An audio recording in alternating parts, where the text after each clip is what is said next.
Welcome to Answers from Within. From the author of the All-Knowing Diary, Mind Lies into Truths that will set you free.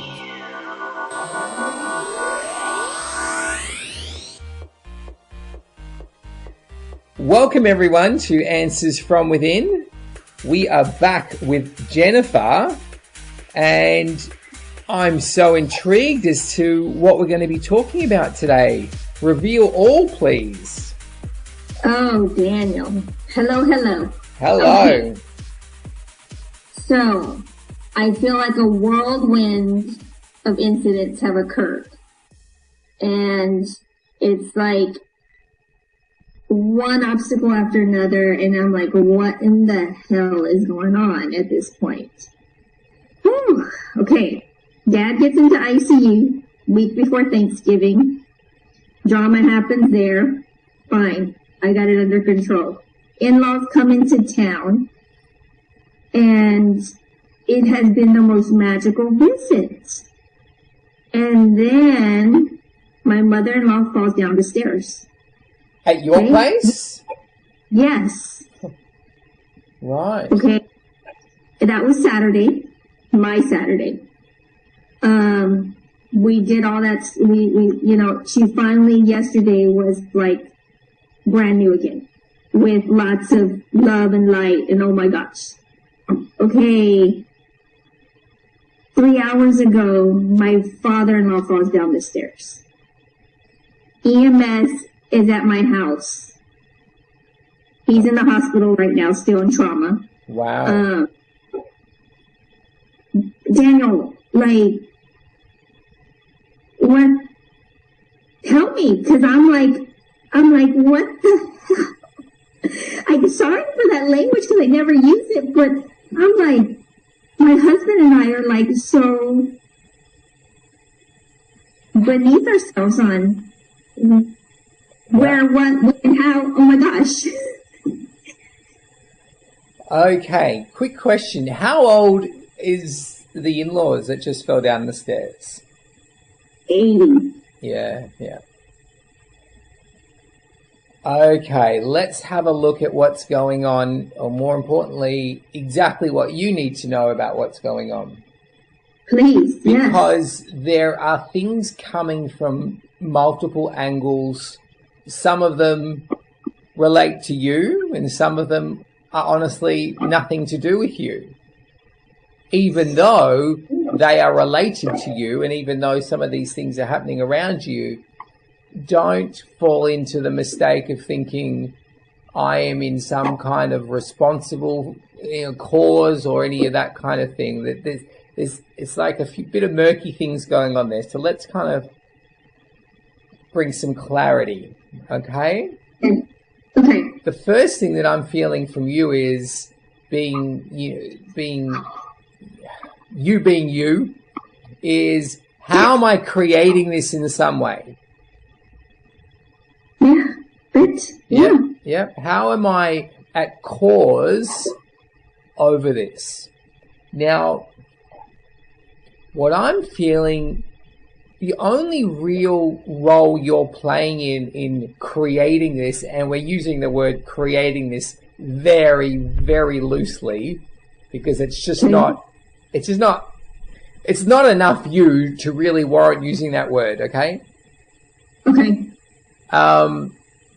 The only way you're really creating it is what you're doing with all the work that you've been doing with me, the training with Sonia, the work you're doing on your own, and the natural growth that you're going through as a result of where you're at and what's needing to happen. You're creating a little bit of it looks to me like a tornado, right? A twister. Yeah, whirlwind. Yeah, you're creating a whirlwind. And when people are coming into your space, they are either either needing to look at what is least working for them, right? Their biggest obstacles and blockages and things like that. Or they're going into denial about their life, who they are, what they're unhappy about, and so on and so forth. So people are in this space of choosing around you. Am I going to be like her and look at my life and my past and heal it? Or am I going to continue to deny and resist and stagnate? So, and while that's going on, and why it's still not fair or accurate to say you are creating this stuff, it's them that's creating it.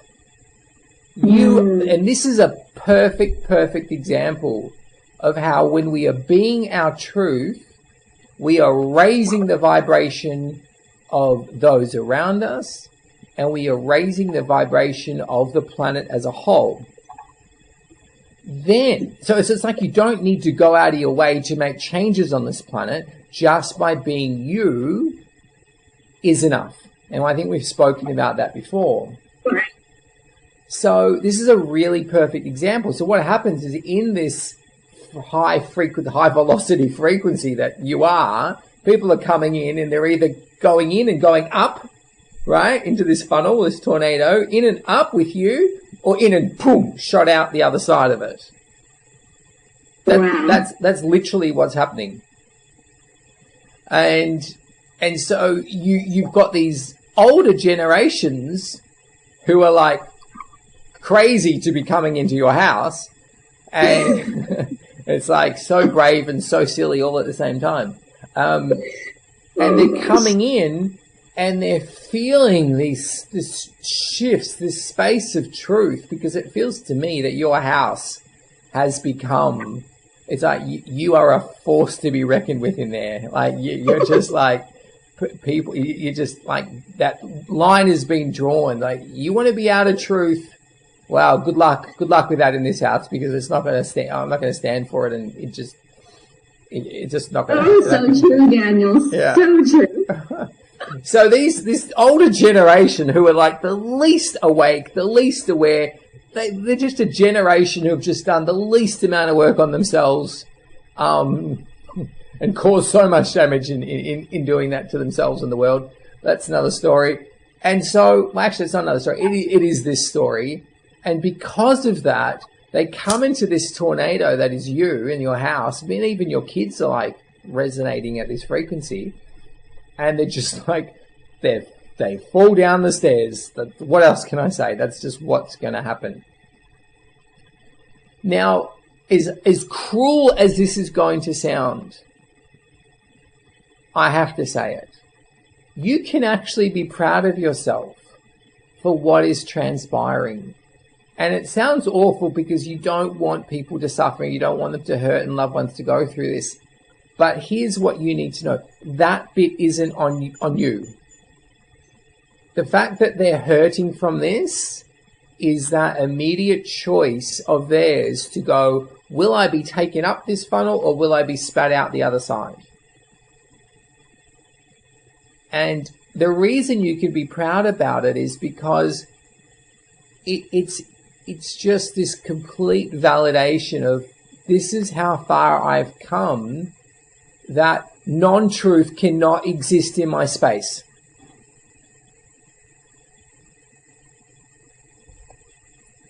Wow, Daniel. That's just, it's so impactful. Like, I'm shaking.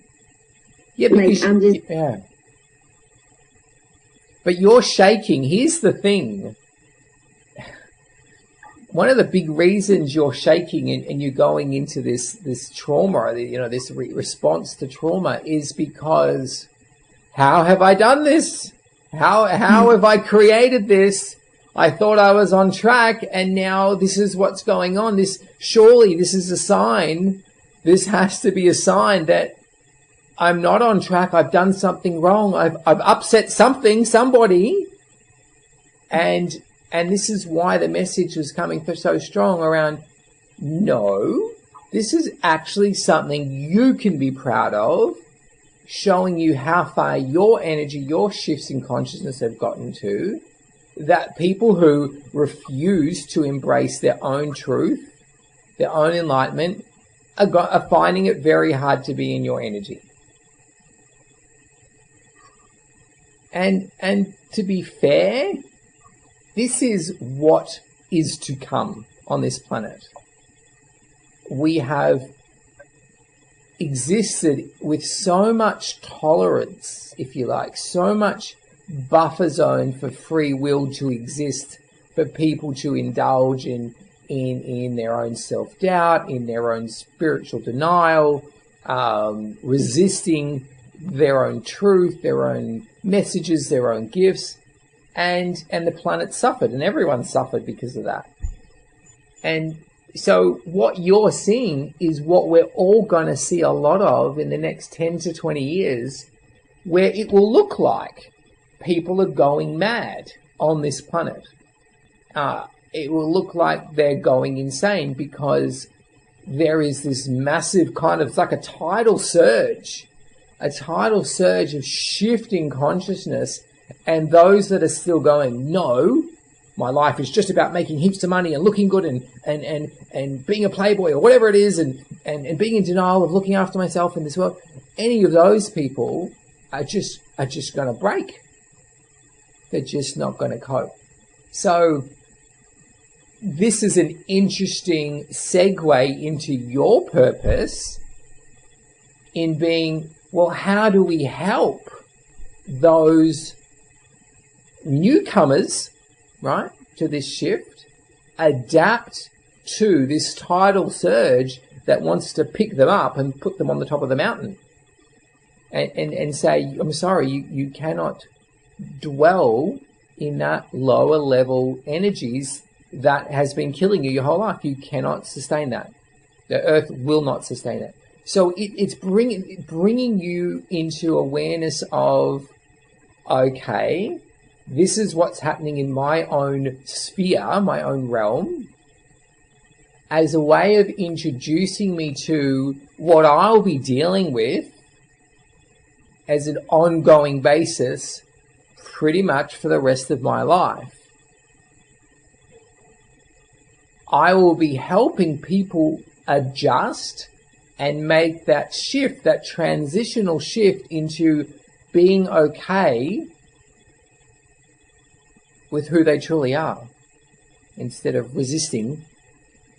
There's a whole thing of everyone's trying so hard to be the best version of themselves, to be great and being ambitious and trying to achieve, when what they're seeking, they already are. They already are all those things they're looking for and trying to be, but the way they're going about it is taking them further away from it, not bringing them closer to it. And that's where the struggle is. Like, hang on, you're telling me I don't need to do all these things? Yes. And that creates a lot of inner turmoil. So that's you covered, okay? Does that make sense?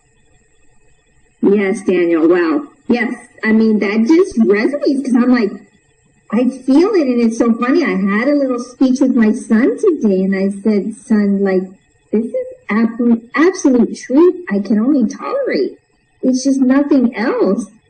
And he just smiled like, yeah, nothing's going to get by you now. I know how powerful that modality of vibrations was until you just said it. Well, it feels to me that you made a very conscious or set a very clear intention. No more bullshit. No more non-truth. No more hiding in the shadows of the ego.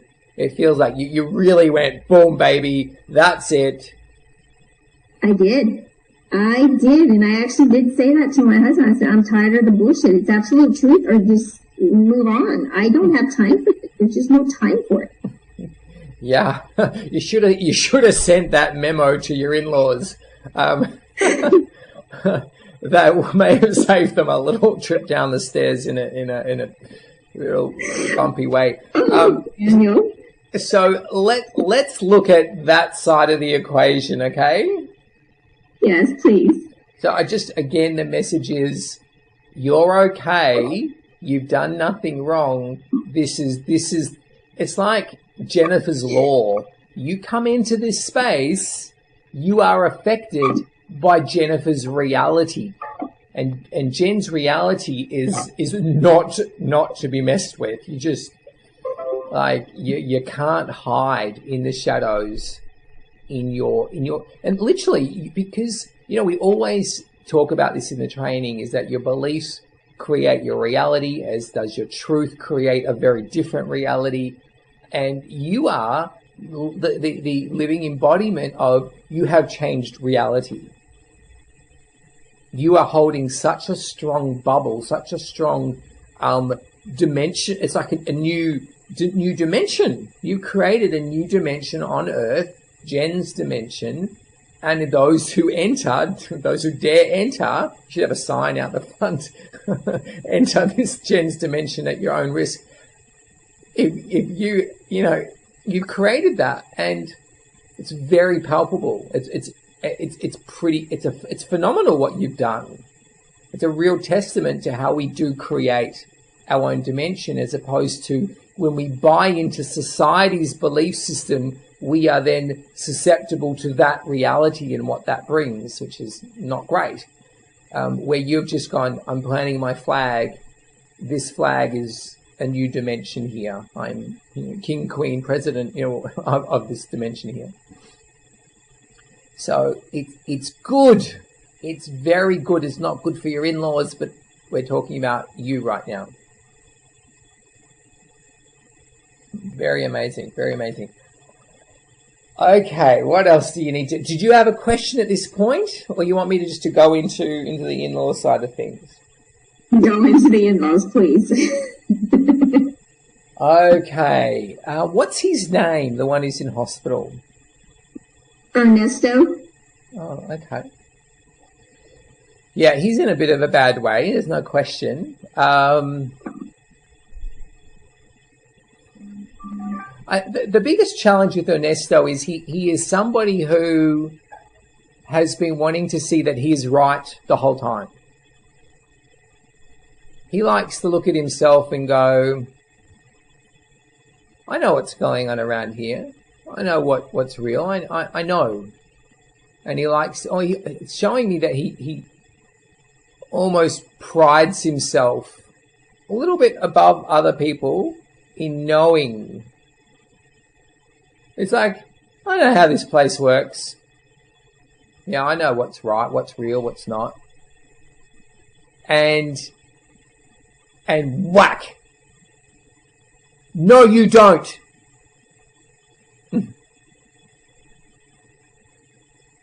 And that, I don't want to say sadly, compassionately, I'll say compassionately. And that compassionately is what people are going to be dealing with. Those on this earth that are so stubborn, so arrogant, so digging their heels in, set in their ways of the belief system that they've got this place figured out, is going to be a whack. It's just, no, you do not.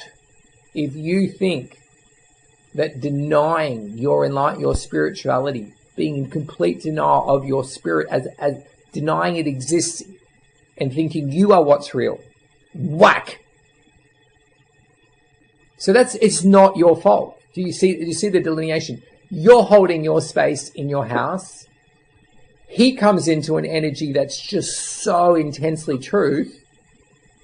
He has that opportunity, albeit very subconscious and very split second, grow or suffer the consequences. Open up, release that what's the word? I'm just being sure. It's like the vice that is your mind, or suffer the consequences. Whack. Now, no one wants it that way. His own spirit, his higher self, wasn't there, standing up there, pushing him down the stairs. It's just how, it's like a convulsion in the space of truth. Oh my God, too much. The body just gives way and he comes flying down the stairs. It's too much. And I was talking about this with someone just on one of the answers from within recently about, I think it may have been you, Jennifer, around some people, yes, it was you, some people, it's not in their highest good to help everyone. Do you remember I was saying that? It's like some people, if you bring that level of truth, they will snap. You remember we had that conversation? Mm-hmm. Case in point. There are some people that are just so stuck in their ways that just, it's actually for the rest of their life, for some of these people, it's better that they don't know. Better that they don't look at the truth because it's too much to deal with. So for him, it's not looking great, I'll be honest. And you know what? In a lot of ways, for somebody that is faced with, I've been wrong nearly my entire life, I could have gone so far, I could have learned so much, I could have been so much. It's better that they do start to go and move on. And that's a really compassionate view to have, in not, poor him, he's suffering. It's like, actually, his suffering is coming to an end. He has been suffering. This is the way out of the suffering. Oh, wow. And this is why these things happen. It's like in that moment, there's like this split-second choice of, do I want to look or not? And it's like, not. Get me out of having to look. Bang. Okay, you want it out of having to look. And that is the end of their suffering, as opposed to how it looks, which is like the going into suffering, the start. It's like, no, he's been suffering for feels like a good 76 years. So coming to a point where it's like he's unwinding out of his physical self, and the more he unwinds, the more free and liberated and at ease he becomes. I mean, you got to imagine their bodies at that age are so, and having done our healing training, you know, you're going to understand this. Their bodies are so jam-packed at every square inch, every millimeter, jam-packed with past, with emotion, with fury, with anger, with disappointment, with rebelliousness, with defiance, denial, every square inch. And it's like their bodies become so rigid. That's why you see a lot of elderly people, they're hunched over, you know, and hips start going out and legs start, it's like everything's so rigid, representing the rigidity that they've taken on emotionally, mentally. And so you can imagine they want to exit their body. It's too polluted in there. And this is how it gets done. And I'm seeing over the next little while, I can't quite see time frames, to be honest. It looks like on one hand there's a time frame of 2 weeks, on the other hand there's a time frame of 3 months to 6 months. That kind of stuff is always very wavering, because anything can change. Like, things can change a lot as to what happens from this moment onwards. But there's this process, whether it's 2 weeks or 6 months or 3 months, that is slowly him coming to realize, I'm not my physical body, and the more I let go of it, the more free of everything I'll be. And that's what we call death or dying. But it's really, it is the process of remembering what I was when I came in here, and what I was actually hoping to be when I was here. I was hoping to remember that without having to die. And that's what we're doing. We're remembering our spirit as our true self in a physical experience. I want to say physical illusion, but I don't want to confuse. So it's okay. It's traumatic. It's traumatic for people around him, his wife, especially. I'm seeing. Oh yeah. Very traumatic. But for you to bring some of this awareness to her, what I've shared with you, in that he's releasing his pain. You see it as he's going into pain. This is actually a process of him releasing his pain. So if you could share some of that with her, not necessarily today, a little soon, that would definitely help her cope. Also, what I'm feeling to share is that she's toying with the idea of releasing her pain as well, which is why she fell. I'm just going to try it on. She's going to try it on. And now she's seeing him, and she's undecided. It looks like she's undecided where she's going to go with that. But that's not your concern at this point, or any point. So I know I'm going to ask it just because it's at the surface.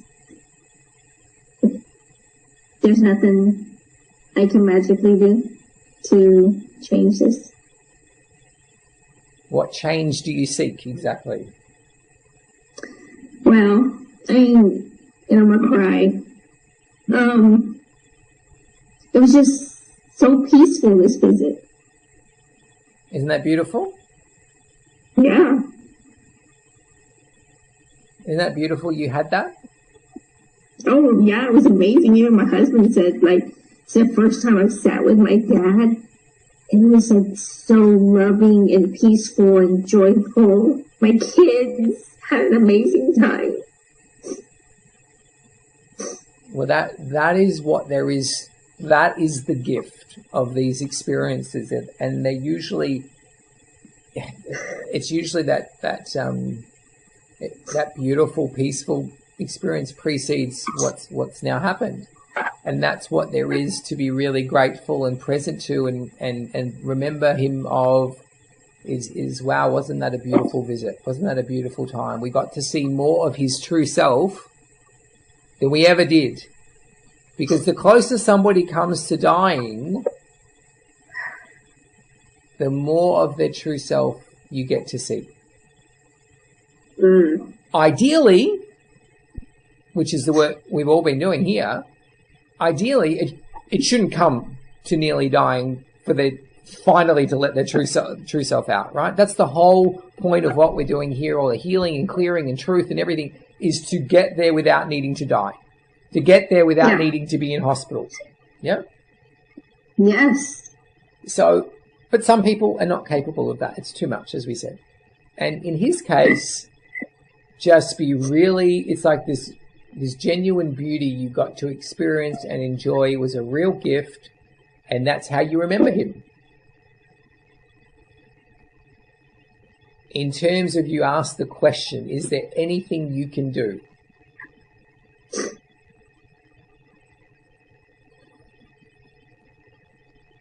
There's a few things that come up.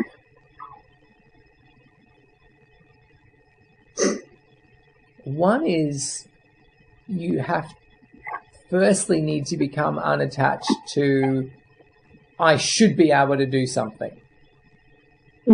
I have abilities, I have gifts, I'm powerful, I should be able to do something.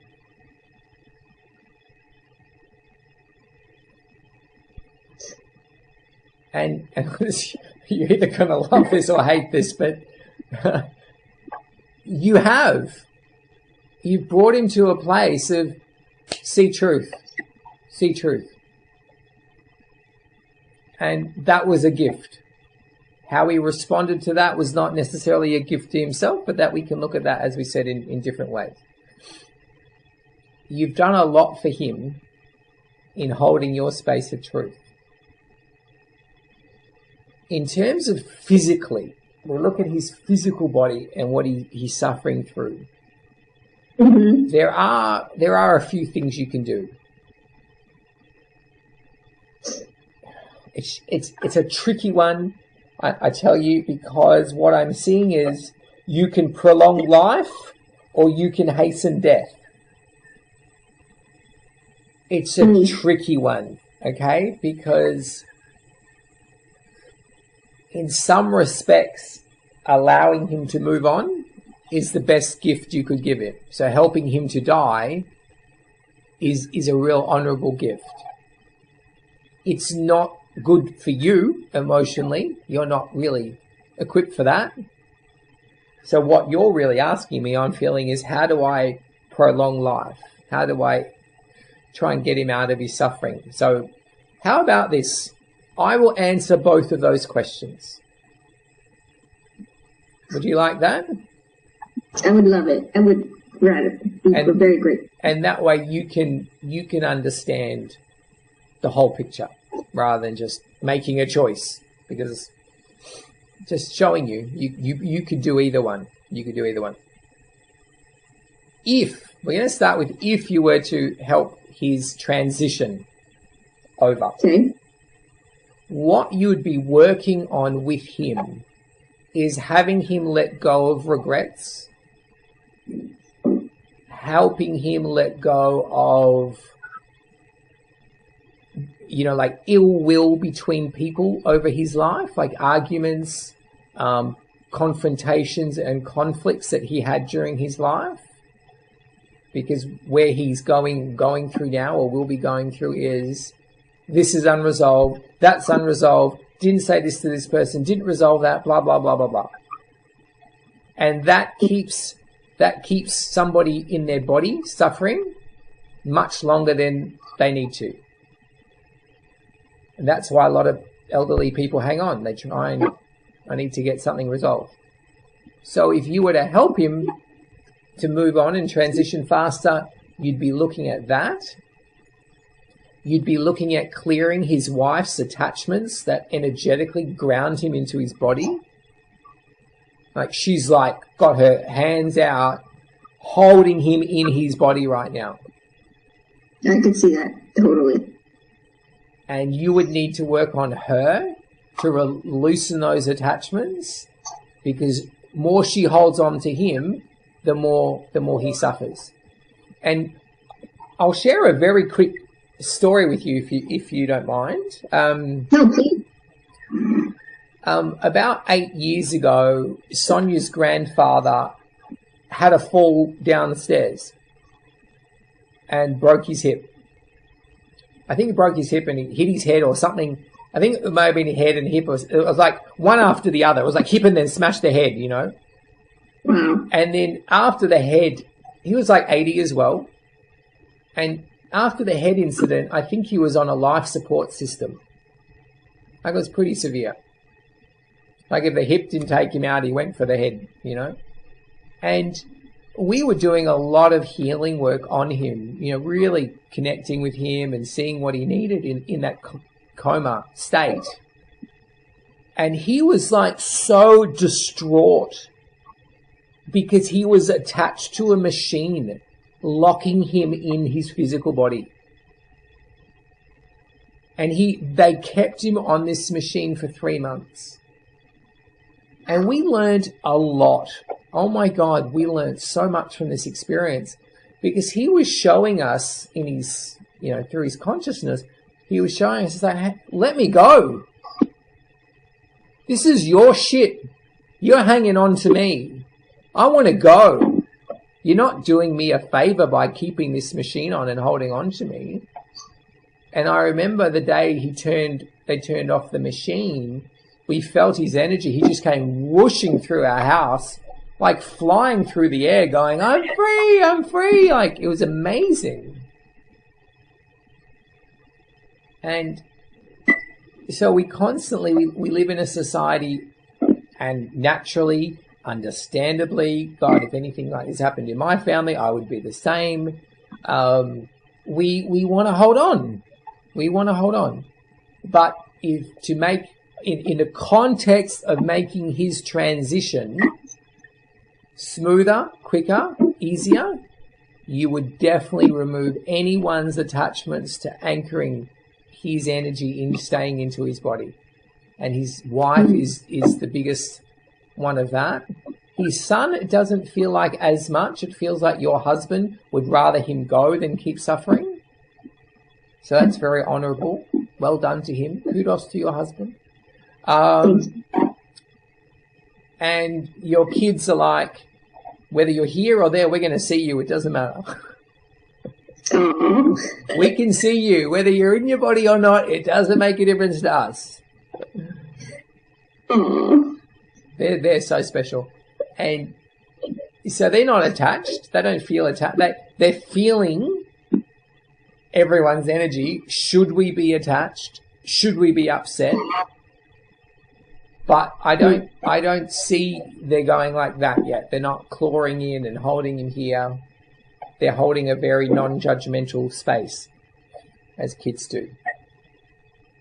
Is there anything else you can do to help him go?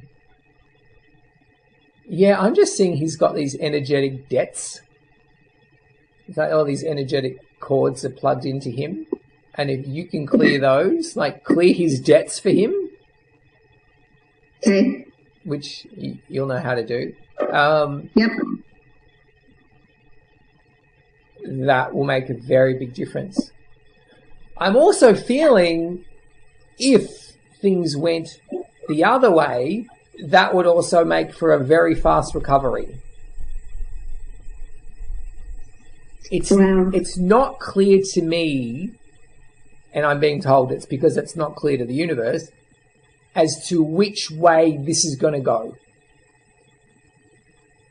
It's like the more we're talking, the more he's being freed up, but that can also go either way. Yeah. And this is why it's important for you to just be, I'm a worker of truth. I'm not here to be judge and jury, live or die. I'm here to bring truth. Whatever is in this man's highest good, I will facilitate, if that is what is being asked of me. So this is why you're being shown both sides of this coin. It can go either way. Okay. So to clear all that debt, energetic debt, so to speak, would definitely, if it does go the other way into healing and recovery, you will definitely be working to fast track that. So either way, that is worth doing if you want to. It's not your job. It's not your responsibility. If you felt you wanted to do that, and it's worth doing for your own growth and your own understanding as much as it is for his. Okay. You can do that. In terms of helping him heal again physically, the same applies to taking his wife's energy out of his body. Because there's an anger. She has an anger. How dare you leave me? How dare you do this to us? This was not the way. This was not the plan. So her anger, I'm seeing, is playing a role in having him not want to recover or not be able to recover, or both. Wow. So she's in the anger stage, right, of what's going on. And all her resentment for all the times he was not there for her in their life is now coming out. This is the final straw. You've left me again. You've abandoned me. You weren't there in my time of need. F, bomb, F, like anger, all that stuff. And that's being hurled into his body as he lies in hospital. Wow. It's smashing him in the head. I'm just seeing it just whack, whack, whack.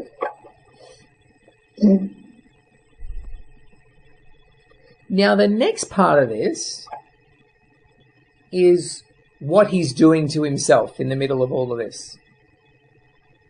Again, helping him heal this is in his highest good, whether it means a faster recovery or a faster transition remains to be seen. Either way, it's in his highest good, what I'm about to say. He feels humiliated. He's like, oh my God, what a dickhead. What an idiot am I? And that's not helping, obviously, his recovery. It's not helping anything. His body has had very minuscule amounts of self-love. So if you can help awaken him to that how much self-love he's actually had during his life, and that there's been a well in there the whole time, that will really help him. Okay. Because his body's like, when am I ever going to see some love? Oh, wow. And you know, bodies get to a point where it's like, well, you haven't loved me this long, then it goes. It's finished. It's over. It's as important as oxygen, you know. It's just so important. You deny your body of love your whole life, you're gonna experience some very physical challenges. They're the main things I'm seeing. Again, the biggest thing with you need to make sure of is, A, you don't see it as your job. B, you don't have this sense of responsibility or guilt. Because the truth is, Jennifer, is if you never did anything I've just went into with you, you've still done enough. You held a space of truth. You got to look. That's enough. Job done. There's nothing. You don't need to do any more from here. It will be interesting to do more. He will get a lot out of it if you did more. But do not confuse any of that with it being your responsibility, your burden, or your obligation. It's because the minute you bring that energy into this space, all he's going to get is a friggin' fistful of resentment. Got it. Yep. Nope. Not a healing energy. Not going to help him. And it's not going to help you. You'll need healing afterwards. Yes, and that's what I didn't want to get to. Wow. I feel happy, sad, perplexed on, oh my gosh, I really fulfilled something in such a short amount of time. Like, you just validated that. And it was my destiny to just feel that and live it. And now I'm not going to steer off it because it feels so damn good. The ego would like everyone who's enlightened, everyone who's been doing work on themselves to feel guilty. Look what chaos you're causing in this world. Look what you're creating, this tumultuous, experiences for people that have been in denial their whole life. That's what the ego wants people to say. So you're really living your truth and going, no, it's you, ego, that has caused all of this tumultuousness. It's you that is causing this illness. You are denial. Not me. And then it cowers going, I've been seen. Yes. So, there you go. A powerful experience for everyone involved. So if you have a question that needs answering, come along to danielanswers.com and remember to subscribe to be invited to my free webinars. See you there.